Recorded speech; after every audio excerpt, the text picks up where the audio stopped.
प्रभु यीशु मसीह के नाम में सभी भाई बहनों को शालोम अलैकुम। This message is dedicated to JC&TSD groups people, और प्रभु उनको सबको बहुत आयत से आशीष दे कि वो वचन से इतना प्रेम करते हैं और वो हर हफ्ते इस मैसेज को ब्रॉडकास्ट करते हैं। आज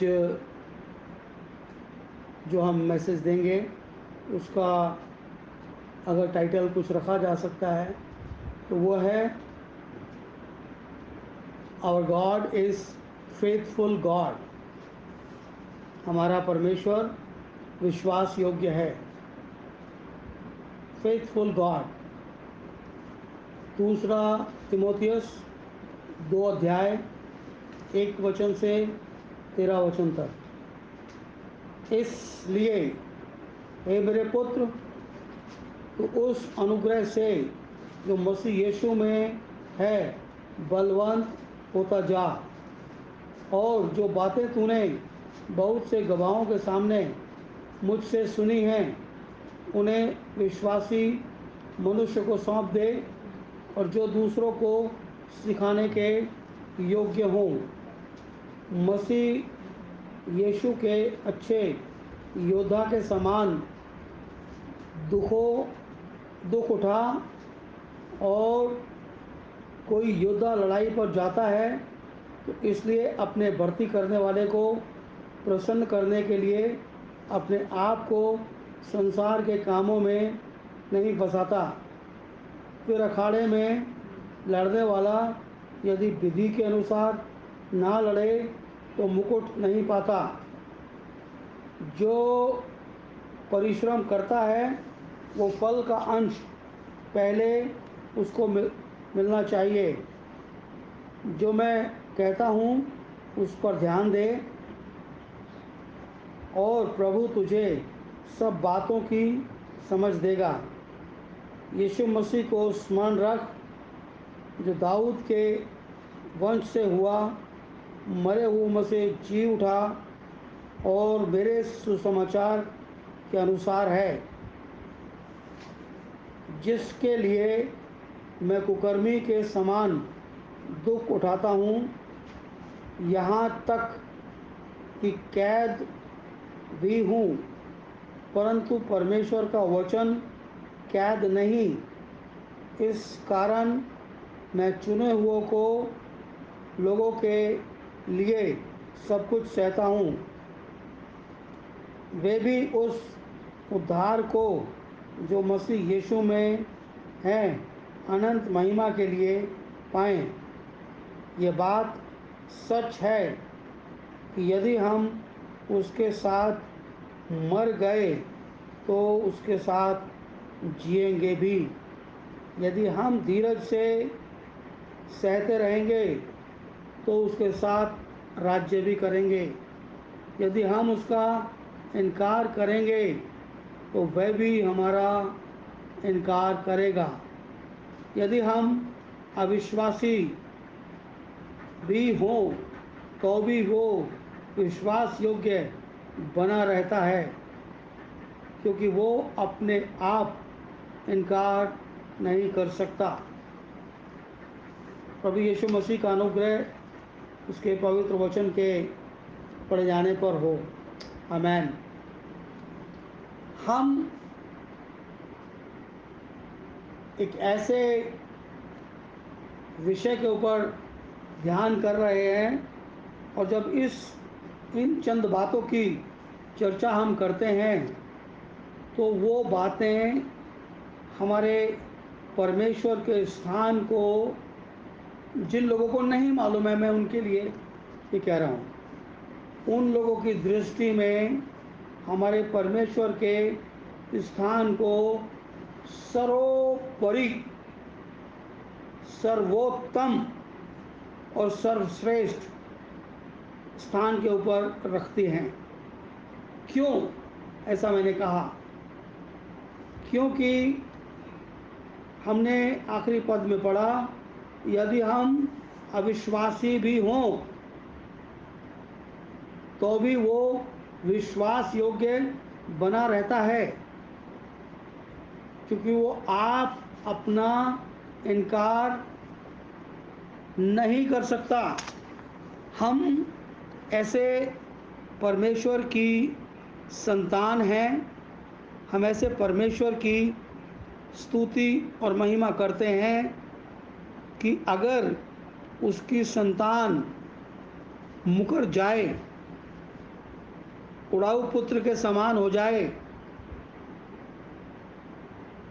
और फिर पलटकर उसके पास आए, तो वो गले से लगाता है और वो नहीं चाहता कि उसका बेटा, उसका पुत्र, उसके वंशज में से कोई भी किसी भी रीति से नाश हो।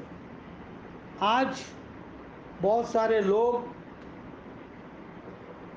अपनी धार्मिकता के कारण, जो व्यक्ति विशेष की धार्मिकता है उसके कारण, अपने विवेक के कारण और बहुत सारी उपलब्धियों के कारण जो संसार में मनुष्य प्राप्त करता है, वो उसके कारण परमेश्वर से विमुख हो जाते हैं। क्यों विमुख हो जाते हैं?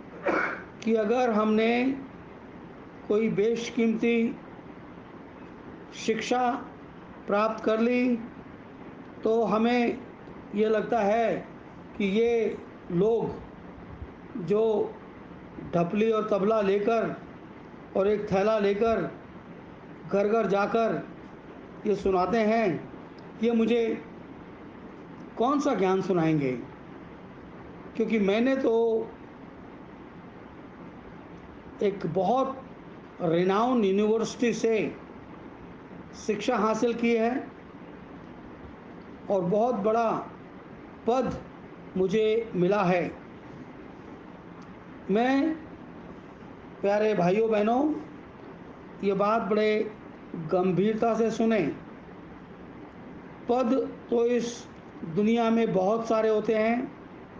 कोई एग्जीक्यूटिव होता है, कोई मैनेजर होता है, कोई सीईओ होता है और न जाने प्रोडक्शन मैनेजर होते हैं, सप्लाई मैनेजर होते हैं।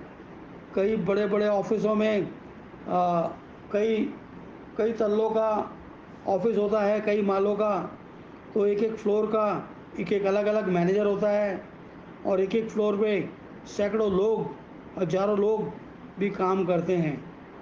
तो पोजीशंस तो बहुत होती हैं। उससे बाहर निकल के आते हैं हम तो सिविल सर्वेंट्स होते हैं, जिसमें आईपीएस, आईएएस और न जाने कितने बड़े बड़े पद होते हैं। और उन पदों को जब किसी कोई प्राप्त कर लेता है तो उसको लगता है कि दुनिया शायद मेरी मुट्ठी में है, दुनिया शायद मेरी मुट्ठी में है, क्योंकि उनको इतने बड़े लाभ लश्कर के साथ लाने ले जाने के लिए गवर्नमेंट उनको फैसिलिटी देती है। लाखों रुपए में उनकी तनख्वाहें रहती हैं। तो वो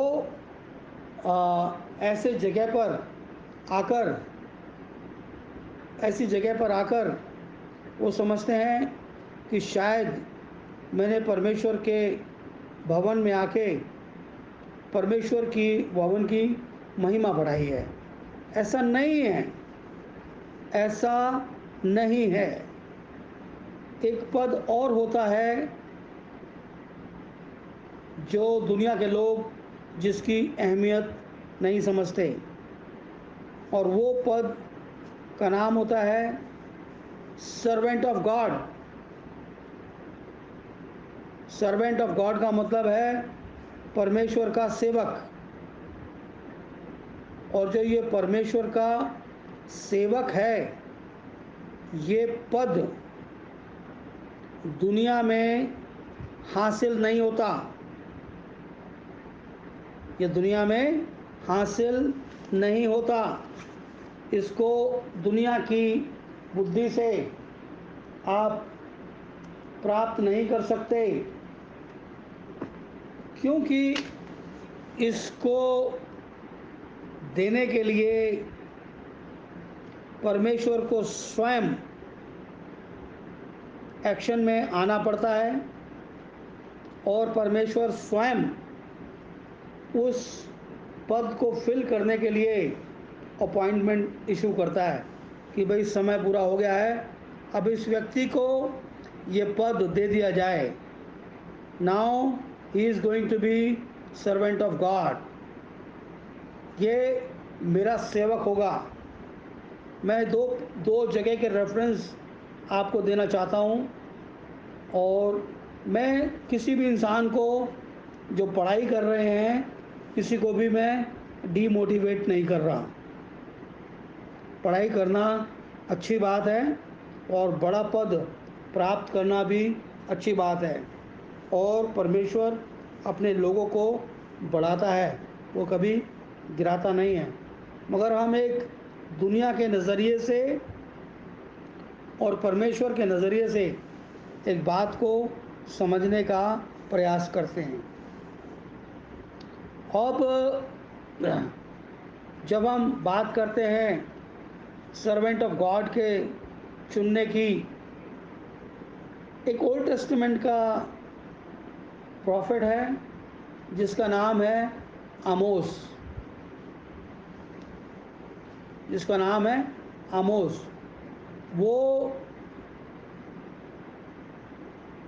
भविष्य वक्ताओं के ख़ानदान में से नहीं हुआ, ना उसके घराने में कोई भविष्य वक्ता था। पद इस वक्त मेरे पास हैंडी अवेलेबल नहीं है, but I will try to keep it next time, क्योंकि मेरी जो प्रिपरेशन है मैसेज की, ये स्क्रिप्ट लिखी हुई नहीं होती है। मैं इस वक्त जो मेरे हृदय में आता है बातें, उन बातों को मैं कोट करता हूँ। तो उससे जब वार्तालाप हो रही थी तो वो कहता कि कौन? वो कहता है कि मैं तो भेड़ बकरियों को चराने वाला था, मुझे तो परमेश्वर ने ये कहा कि जा तू ऐसा कर, और मैं उस दिन से ऐसा करने लगा। Appointed servant of God. और उनका एक बहुत ज़बरदस्त मैसेज है। यूँ तो पूरे 12 अध्याय का वो किताब है, 12-14 अध्याय की बहुत ज़बरदस्त किताब है, पर उसका एक बहुत ज़बरदस्त मीनिंगफुल 100% एक संदेश है। और वो संदेश कहता है कि जब तक दो मनुष्य परस्पर एक बात के ऊपर सहमत नहीं होंगे तो वो एक साथ नहीं चल सकते। बात बिल्कुल ठीक है। अगर पति पत्नी किसी एक बात के ऊपर सहमत नहीं होंगे तो घर में तो भाई साहब कलेश होना ही होना है। उसमें कोई भी अपनी बुद्धि लगा ले, कोई भी अपनी युक्ति लगा ले। अगर दो पार्टनर बिजनेस कर रहे हैं और वो किसी बात के ऊपर सहमत नहीं होते तो उनका वो पार्टनरशिप कोलैप्स कर सकता है, वो कोलैप्स कर सकता है। वैसे ही परमेश्वर जब अपने सर्वेंट को इलेक्ट करता है तो परमेश्वर के पास ये ज्ञान है, उसके पास पूर्व ज्ञान है कि आज वो किसी को अगर इलेक्ट करता है सर्वेंट ऑफ गॉड, और आज उसकी अवस्था 30 साल है और उसको मान लो 80 साल तक जीना है, तो परमेश्वर उसके आने वाले 80 सालों तक, यानी कि अगले 50 साल तक वो किस दौर से निकलेगा, क्या उसकी टेस्टमनी होने वाली है, कितना वो फेथफुल रहने वाला है, परमेश्वर इन सब बातों को जानता है। दुनिया के लोग जब अपने लिए कारिंदों को और इन लोगों को अपॉइंट करते हैं वो नहीं जानते। इसलिए जो सर्वेंट ऑफ गॉड है, ये सबसे बड़ी उपलब्धि है इस ह्यूमन रेस के अंदर, क्योंकि जो दुनियावी पद हैं वो आपको 70, 80, 90 या 100 साल तक के लिए प्राउड फील करा सकते हैं, क्योंकि आपके पास ऐशो इशरत रहती है, धन दौलत की भरमार रहती है। और उसके उलट जो परमेश्वर का कार्य है वहाँ पर इन सब चीज़ों की कमी घटी महसूस होती रहती है। तीसरे पद में लिखा है, मसीह यीशु के अच्छे योद्धा के समान मेरे साथ दुख उठा। ये सर्वेंट ऑफ गॉड की उपाधि इसीलिए सबसे बड़ी उपाधि है कि अगर आप दुख नहीं उठा सकते, पीड़ा नहीं उठा सकते, तकलीफ़ नहीं उठा सकते, तो आप सर्वेंट ऑफ गॉड बनने के योग्य नहीं हैं, या आपकी योग्यता नहीं है, या मेरी योग्यता नहीं है, या किसी भी ऐसे व्यक्ति की जो अपने आप को परमेश्वर का सेवक कहलाना चाहता है। तो हम एक बात को यहाँ पर जानने का प्रयास कर रहे हैं कि हम एक ऐसे परमेश्वर के उपासक हैं कि यदि हम अविश्वासी भी हो जाएं तो भी वो विश्वास योग्य बना रहता है, क्योंकि वो आप अपना इनकार नहीं कर सकता। अब ये जो इनकार करने वाली जो परिस्थिति है, नहीं कर सकता, ये परमेश्वर के उस बड़े कद को जो इस ब्रह्मांड में उसके सामने कोई खड़ा होने के योग्य नहीं है, ये उस बात को दर्शाता है। और मनुष्य जो पैदाइशी कमज़ोर है वो पल पल में अविश्वासी बना रहता है, परंतु आज मिल्कीसिदक की रीति पर हमारा एक महायाजक है, और ये जो महायाजक है ये हारून की रीति पर नहीं है, ये हारून की रीति पर नहीं है। इस संसार के अंदर जितने लोग जो सेवा कर रहे हैं, मैं 100% की बात नहीं कह रहा, जो चुने हुए के अलावा, क्योंकि बाइबल कहती है बुलाए हुए बहुत हैं परंतु चुने हुए थोड़े हैं। जो थोड़े से चुने हुए हैं उनके अलावा जो लोग हैं वो बिल्कुल उसी पद्धति के ऊपर चलते चले जा रहे हैं, एक ढर्रे के ऊपर, क्योंकि उनकी ज़िंदगियों में उसका मकसद क्लियर नहीं है, उसका मकसद क्लियर नहीं है। क्योंकि बाइबल कहती है कि तू दुख उठा, और लोगों को इस जीवन में परमेश्वर की सेवकाई के चलते करोड़ों रुपए का बंगला चाहिए, करोड़ों रुपए की गाड़ी चाहिए, और इतने बेशकीमती कपड़े चाहिए तो दूर से देखकर किसी फिल्म स्टार को भी शर्मिंदगी आ जाए। और जब वो चलते हैं तो लाखों रुपए के पुष्प मतलब फूल उनके ऊपर गिराए जाते हैं कि जैसे जैसे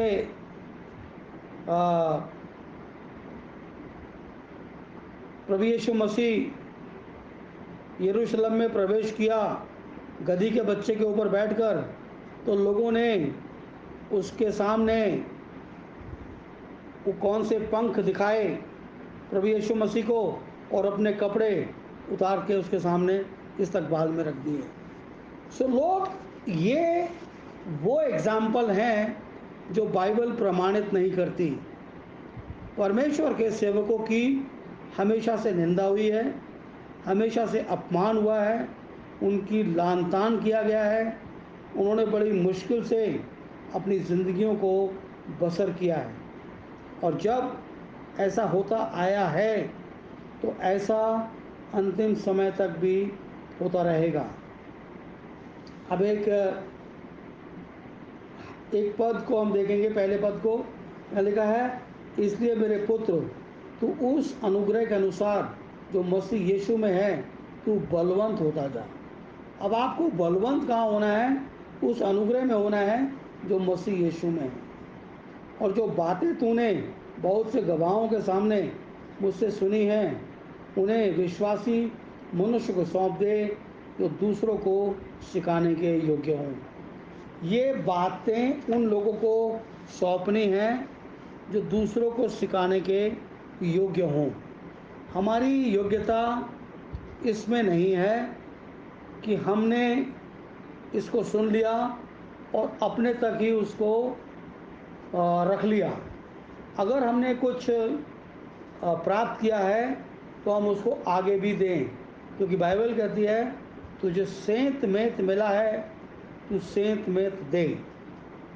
तो ये वो बात है कि तुझे फ्री में मिला है, तू फ्री में इन बातों को आगे दे। और जब हम ऐसा करते हैं तो परमेश्वर की तरफ से आशीषित ठहरते हैं। तीसरा वचन, मसीह के अच्छे योद्धा होने के समान तू दुख उठा। और जब कोई योद्धा लड़ाई पर जाता है तो इसलिए अपने भर्ती करने वाले को प्रसन्न करे और अपने आप को संसार के कामों में नहीं फंसाता। अब हम यहाँ पे बात कर रहे हैं उन योद्धाओं की जो परमेश्वर की महिमा के लिए परमेश्वर ने उनको चुना। क्यों? यहाँ पर एक ऐसा मलयुद्ध है जो मांस और लहू से नहीं लड़ा जाता, वो अंधकार की शक्तियों के विरुद्ध लड़ा जाता है, और उसकी तैयारी भी अंधकार की शक्तियों से ज़्यादा होती है। क्योंकि हम संसार में जब पाए जाते हैं तो संसार हमको निगल जाना चाहता है दो तरीके से। पहले हमको सच्चे वचन से डिस्ट्रैक्ट करके, ताकि हम उसकी सच्चाई से भटक जाएं, तो ये तो बहुत ही अच्छा है। और दूसरा, विश्वासियों के बीच में तिफरका डालकर। तो ये दो हथकंडे हैं जिनसे हर एक विश्वासी को सावधान रहना है। जब ये परिस्थिति आपके जीवन में आए तो आपको क्या करना है कि आपको मालूम होगा, और नहीं मालूम है तो आप अपने लिए, पूरे फेलोशिप के लिए, अपने ख़ानदान के लिए परमेश्वर से प्रार्थना करें, और फिर परमेश्वर आपको बतलाएगा कि आपने क्या करना है। जब कोई योद्धा लड़ाई पर जाता है तो अपने भर्ती करने वाले को प्रसन्न करे और आप संसार के कामों में नहीं फंसता। फिर अखाड़े में लड़ने वाला यदि विधि के अनुसार ना लड़े तो मुकुट नहीं पाता। हाँ, बहुत सारे योद्धा हैं जो लड़ते तो हैं, वो किसी विधि का पालन नहीं करते, वो किसी विधि का पालन नहीं करते, क्योंकि उनकी संकुचित विचारधारा है। और वो उस विचारधारा, क्योंकि वो विचारधारा मानवीय है, वो विचारधारा मानवीय है। आप मानवीय विचारधारा से आप अनंत परमेश्वर को नहीं जान सकते। आपको अनंत परमेश्वर को जानने के लिए आपको अनंत परमेश्वर की आत्मा की आवश्यकता है। और जब तक आप उस अनंत परमेश्वर के आत्मा को प्राप्त नहीं कर लेते, तब तक आप की वो जो मानवीय विचारधारा है वो उस पर्पस को, उस मकसद को बिल्कुल भी नहीं समझ सकती जो परमेश्वर की इच्छा है।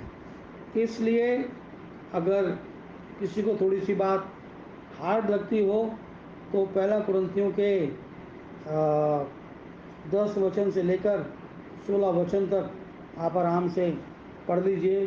अभी पढ़ाऊँगा तो टाइम लग जाएगा। यीशु मसीह को स्मरण रख, जो दाऊद के वंश से हुआ और मरे हुओं में से जी उठा। यह मेरे सुसमाचार के अनुसार है। देखिए, बड़ी एक असमंजस की स्थिति है। पौलुस ने लिखा है कि ये मेरे सुसमाचार के अनुसार है। इससे पहले कि प्रभु यीशु मसीह पौलुस को चुनता अपने काम के लिए, प्रभु यीशु मसीह स्वर्ग पर उठा लिया गया। उसके बाद में पौलुस का आगमन हुआ। तो यहाँ जो पौलुस के कहने का अभिप्राय है, जो पौलुस के कहने का अभिप्राय है वो ये है कि जो मैं सुसमाचार सुनाता हूँ वो यही है। मैं जो सुसमाचार सुनाता हूँ वो यही है।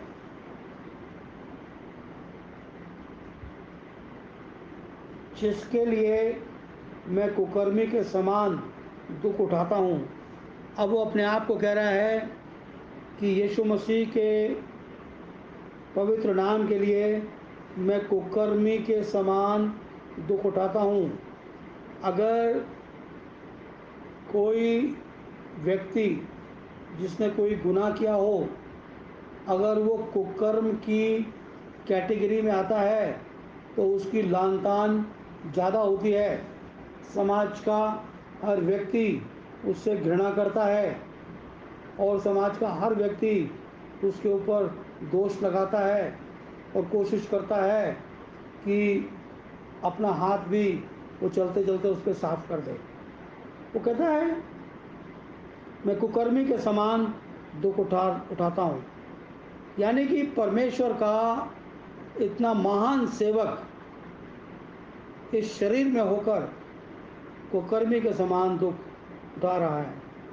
यहाँ तक क्यों कहता है, यहाँ तक कि कैद भी हूँ। और वो कैद में इन सब चीज़ों को सह रहा है। परंतु परमेश्वर का वचन कैद नहीं है। वो कहता है लोग अपनी जुबान को, अपने मिजाज को, अपनी कन्वीनियंट के हिसाब से बदल देते हैं, परंतु परमेश्वर का वचन कैद नहीं है कि कोई उसे कैद खाने में डाले। परमेश्वर के वचन को कोई कैद नहीं कर सकता। इस कारण मैं चुने हुए लोगों के लिए सब कुछ सहता हूँ कि वे भी उस उद्धार को जो यीशु मसीह में है अनंत महिमा के साथ पाएं। और यह बात सच है। इस कारण मैं चुने हुए लोगों को के लिए सब कुछ सहता हूँ। वो कहता है कि जो मैं ये दुख उठा रहा हूँ ये किसी आम इंसान के लिए नहीं उठा रहा, ये परमेश्वर के इलेक्टेड लोगों के लिए दुख उठा रहा हूँ, चुने हुए लोगों के लिए दुख उठा रहा हूँ कि वे उस उद्धार को जो मसीह यीशु में है अनंत महिमा के साथ पाएं। और ये बात सच है कि यदि हम उसके साथ मर जाएं तो हम उसके साथ जिएंगे। ये भेद संसार के लोग नहीं जानते। ये भेद बहुत सारे लोग जो सेवकाई के दरमियान एक राजाओं की एक किंग साइज लाइफ जीते हैं, ये भी इस बात को शायद नहीं जानते होंगे, ऐसा मेरा मानना है। क्योंकि ये लोग वो होते हैं जब किसी मनुष्य को गुर्बत में देखते हैं तो उससे कहते हैं कि ब्रदर पश्चाताप करो, परमेश्वर से प्रार्थना करो। पूरी बाइबल में गरीबी दूर करने के लिए, पश्चाताप करने के लिए कहीं नहीं लिखा। केवल अपने गुनाहों की विमोचन के लिए, पश्चाताप करने के लिए लिखा है। और जब हम ऐसा कर लेते हैं तो हम परमेश्वर की महिमा के योग्य ठहरते हैं। 12 वचन, यदि हम धीरज से सहते रहेंगे तो उसके साथ राज्य करेंगे। अगर हम इसी प्रकार से मारे कूटे जाते रहेंगे और हमारा तिरस्कार होता रहेगा, ये परमेश्वर के पवित्र वचन की जीवित गवाही है। अब ये जीवित गवाही कैसे है? प्रभु यीशु मसीह ने 3 साल तक सेवकाई करी और 6 महीने तक अदालतों में यहाँ से वहाँ वो चक्कर लगाता रहा और लोगों की लान तान सहता रहा। तो ये जो प्रभु यीशु मसीह ने लाल तान सही है। प्रभु यीशु मसीह कलीसिया का सिर है। प्रभु यीशु मसीह जब कलीसिया का सिर है तो उसकी बॉडी को, उसके शरीर को जिस बॉडी पे लगना है वो उसकी मैचिंग की होनी चाहिए। ऐसा नहीं है कि कोई अनादर सहने वाला अनादर के योग्य आदमी उस शरीर के अंदर आ जाए। नहीं, अनादर परमेश्वर के नाम की महिमा के लिए अगर आपका हुआ है, then this is the place. अगर आप ऑलरेडी चोर उचक्के थे और फिर आपकी कुटाई हुई है तो this is not the place for you. आपको करना ये है और मुझे करना ये है कि हम अपनी स्ट्रगल की लाइफ को जीते रहें, ताकि जब वो दिन आए तो हम उसके साथ राज करें। यदि हम उसका इनकार करेंगे तो वो भी हमारा इनकार कर देगा। मत्ती की किताब 10 बाब के 33 वचन में लिखा है कि अगर तुम मुझे संसार के सामने मान लोगे तो मैं भी तुमको अपने स्वर्गीय पिता के सामने मान लूँगा। यही बात लूका 12:9 में भी लिखी है।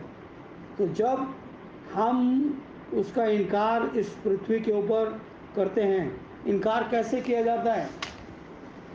इनकार सच्चे वचन को ना मानकर किया जाता है। कोई ये नहीं कहता कि मैं यीशु मसीह के नाम पर विश्वास नहीं करता। यीशु मसीह के सच्चे वचन का इनकार करके उसका इनकार किया जाता है। अगर आपने उसके वचन का, उसके राइट इंटरप्रिटेशन का इनकार किया तो आपने परमेश्वर के वचन का इनकार किया। और जब आपने इनकार किया, then you lost your part in paradise। यदि हम अविश्वासी भी हों तो भी वो विश्वास योग्य बना रहता है, क्योंकि वो आप अपना इनकार नहीं कर सकता। मैंने आपको एक एग्ज़ाम्पल बताया था कि आमोस का कैसे सिलेक्शन हुआ। दूसरा एग्ज़ाम्पल पौलुस का था। पौलुस कलीसिया को सताने वाला व्यक्ति था, परंतु पौलुस के साथ प्रॉब्लम ये थी कि वो वचन की उस गहरी बात को, उस सच्चाई को वो नहीं जान सका था। इसलिए उसका एनकाउंटर प्रभु यीशु मसीह ने स्वयं अपने साथ किया। और जब उसका एनकाउंटर प्रभु यीशु मसीह के साथ होता है तो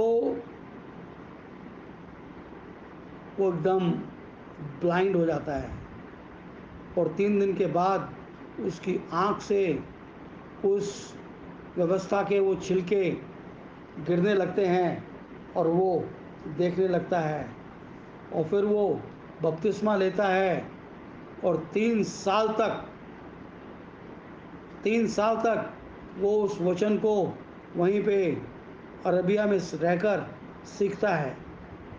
अब उसके बाद जब वो सेवकाई के लिए निकलता है तो पूरी पृथ्वी के ऊपर, यहाँ तक कि जो कैफा पतरस कहलाता है,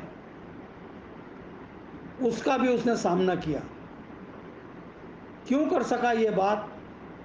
क्योंकि वो परमेश्वर के पर्पस को जानता था। परमेश्वर ने उसे स्वयं चुना था। अगर किसी व्यक्ति का सिलेक्शन आपके ऑफिस के स्टाफ के लोग लेते हैं और किसी व्यक्ति का सिलेक्शन कंपनी का मालिक लेता है, तो दोनों के सिलेक्शन में फ़र्क है, दोनों के रुतबे में फ़र्क है। तो वही फ़र्क पौलुस में और बाकी लोगों में सदैव नज़र आता है।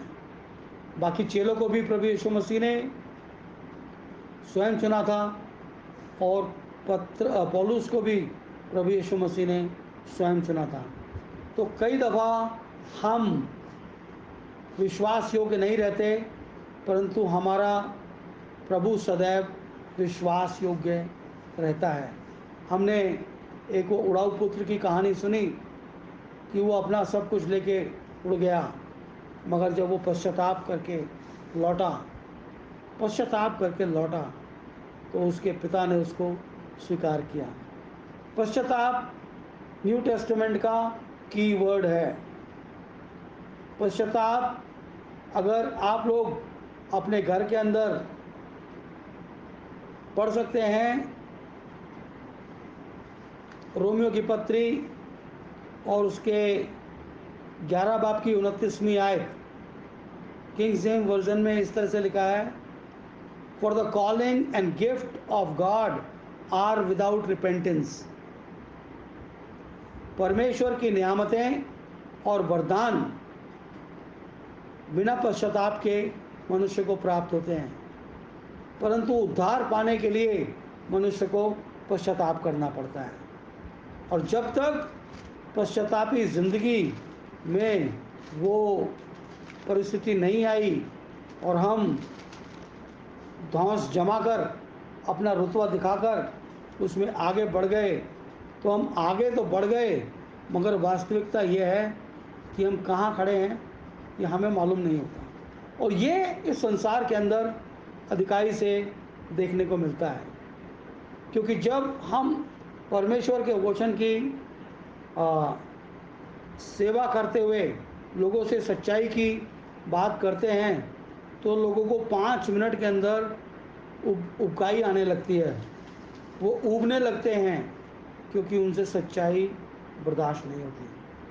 आप सब लोगों को प्रभु यीशु मसीह का अनुग्रह निरंतरता से मिलता रहे और परमेश्वर आपको अपनी महिमा के लिए इस्तेमाल करता रहे, because our God is faithful God. हमारा परमेश्वर विश्वास योग्य है और हमें भी अपनी विश्वास योग्यता इस जीवन भर उसके साथ बनाए रखनी है, ताकि हम उसकी उस महिमा को देखें जिसके लिए उसने हमें बुलाया और अपने पुत्र की पहचान में स्वीकार किया। सो गॉड ब्लेस यू। प्रभु आपको आशीष दे।